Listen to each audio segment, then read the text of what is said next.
Hi guys, how's everyone doing? Are we all used to writing 2020 on our checks yet? The guy at the bank the other day made fun of me for still writing checks. He's like, "You don't just do online banking?" I'm like, "Leave me alone. I like writing my checks. I'm old." I do online banking with my bank and with one of my credit cards associated with my bank, but all the rest I'd rather not have just, taken out or whatever. Frankly, I'm not tech savvy. I'm not computer savvy. I do everything on my phone. But this weekend, I'm setting up my new laptop with my friend Steve, and my copier, my printer, which I'm really excited about because I like to print out my poetry and stuff, especially for the reading coming up, and not have to just send stuff to Steve, who mails it to me, or send stuff to my son, and then go over there and get it. And I used to have one, but it broke. Anyway, it's Thursday. It's almost 7. I'm going to try to be in bed in like an hour because I worked yesterday. I'm so tired it's like ridiculous. And just now my blood sugar plummeted to 72. So I made myself a half a sandwich. I think I have reactive hypoglycemia, which means I'm actually borderline diabetic, but when I eat sugar on an empty stomach, like I did earlier, my insulin spikes and then it drops. And all of a sudden I was standing here and I started getting like weak and shaky. So I tested my sugar and it was 72, and that's pretty damn low.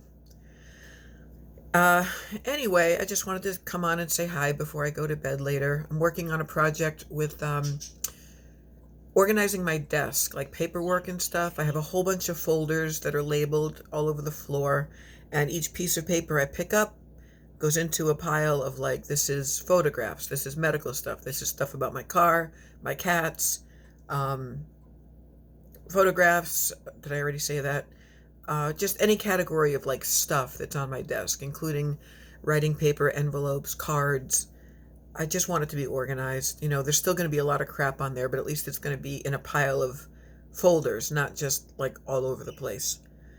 So, and I'm still trying to work on this poetry project. I know I'm like a broken record, but I don't want to wait till the last minute. The reading is the end of the month, and there's going to be friends there supporting me, including a professional writer friend of mine who's going to drive 2.5 hours to listen to me recite my poetry for 15 minutes, and my mind is officially blown. And one of my good dear friends in AA is going to come with her mother to support me, and my friend Steve, and it's going to be so cool. And I hope I don't screw it up or just get up there and like forget to look up and just go, okay, bye, thank you. Poetry has to be spoken as feelingful as it's written. And for me, I feel a lot of things when I write. I don't write just to write. I don't write just to make things rhyme or to sound nice. I feel things very deeply in me, and they have to come out. Sometimes I wake up in the morning with like a poem already formed in my head, and I feed the cats, and I make coffee, and I light a candle, and I just start writing poetry. It's a very cool hobby. I would love for it to be like a profession someday. I really do want to get published this year in some capacity, and I'm really excited about that reading.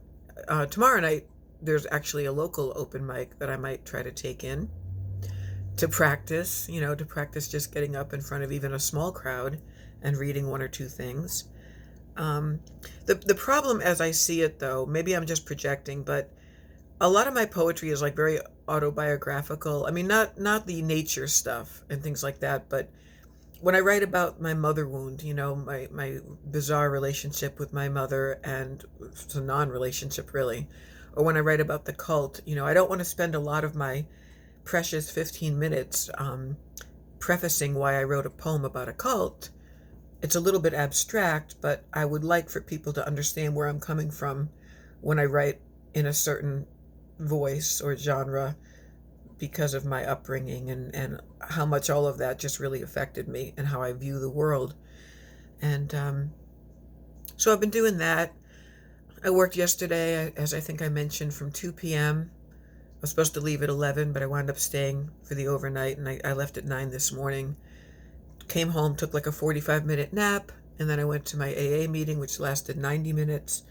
And then I've been home ever since, dealing with mail and bills and paperwork and talking to my lawyer and my sponsor and a couple of friends of mine um, and doing this desk cleaning project, which I'm pretty happy I'm at least tackling something.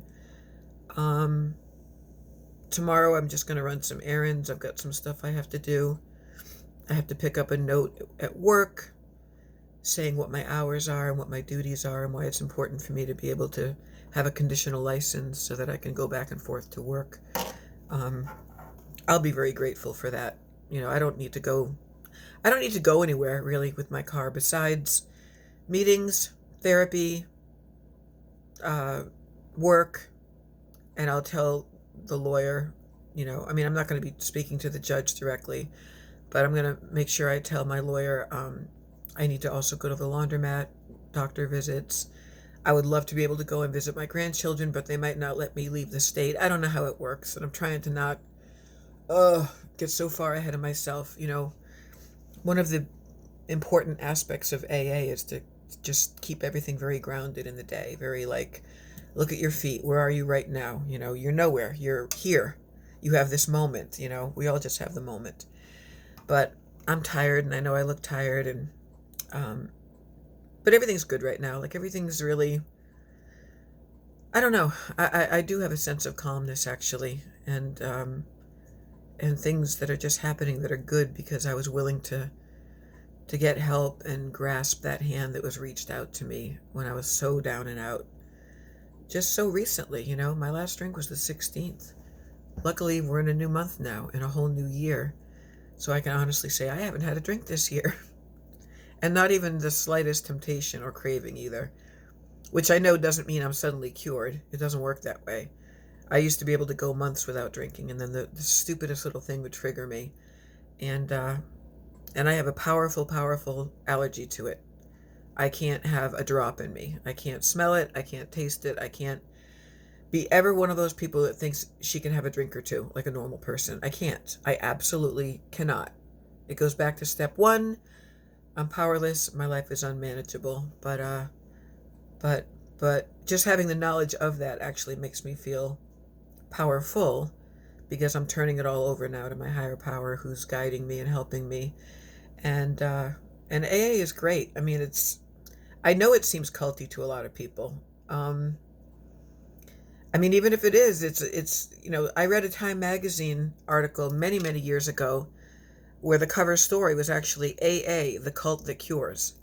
And it's about how many people it helps. It helps millions of people. And the warmth and the acceptance and the love and the laughter in those rooms is something that you just cannot find anywhere. For the cost of $2 in a basket, come on. And you get to have coffee and cookies.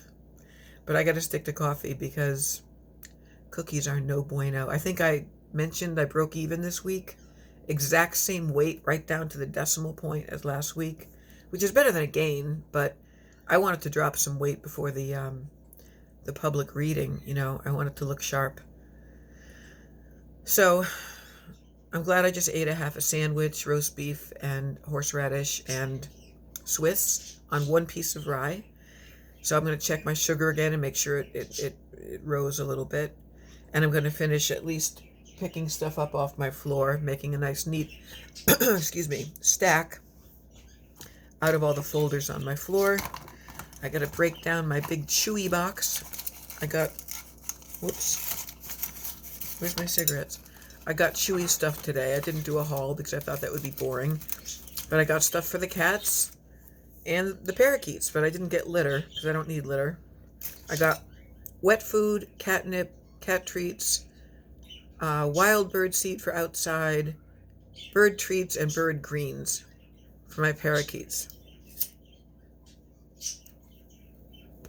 I'm smoking way too much these days. I will admit that. I have a few packs left in my freezer, and my solemn vow, and I'm saying this out loud, is that when I'm done with these smokes in my freezer, I'm stopping. I'm stopping because there's no room in my new budget for cigarettes, and they're not good for me. I picked up this habit, and now it's become like a real habit. It can't be good. So, but I'm not going to throw them away because I guess I'm a cigarette addict too, and they're expensive. That's not a good reasoning, but it is what it is. Anyway, I hope you guys are doing good and everyone's enjoying their New Year's already. Let me know if you made any resolutions. I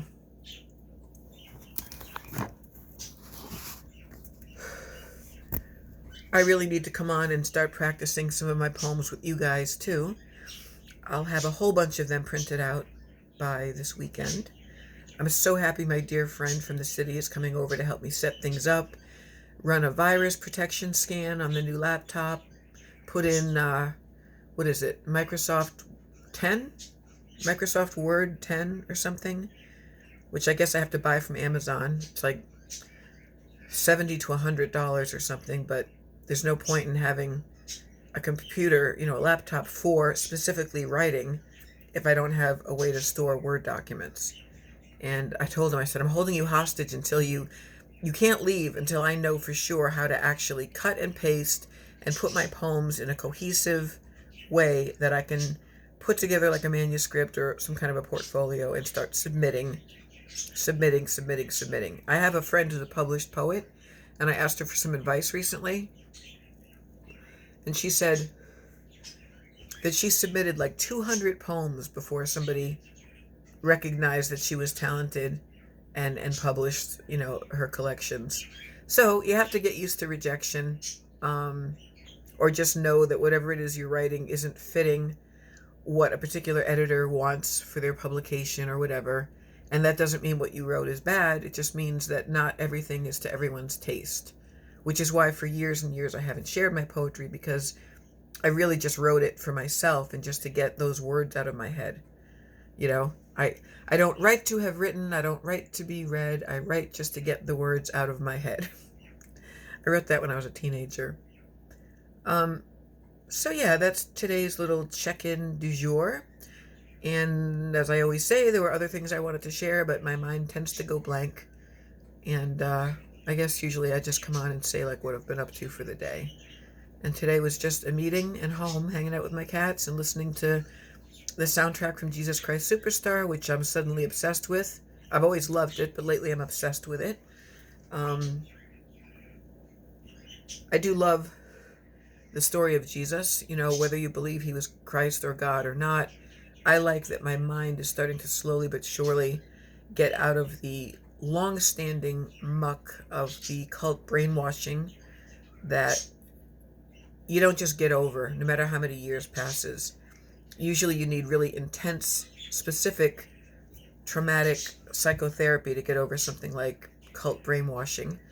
But for me, it's just taken years and years to realize that all of that was a lie that was peddled to me, and that if there is a God, which I'm open to the idea of, actually, because lately there's been a lot of miracles in my life, that everything is as it's supposed to be right now. You know what I mean? Like, there is a plan.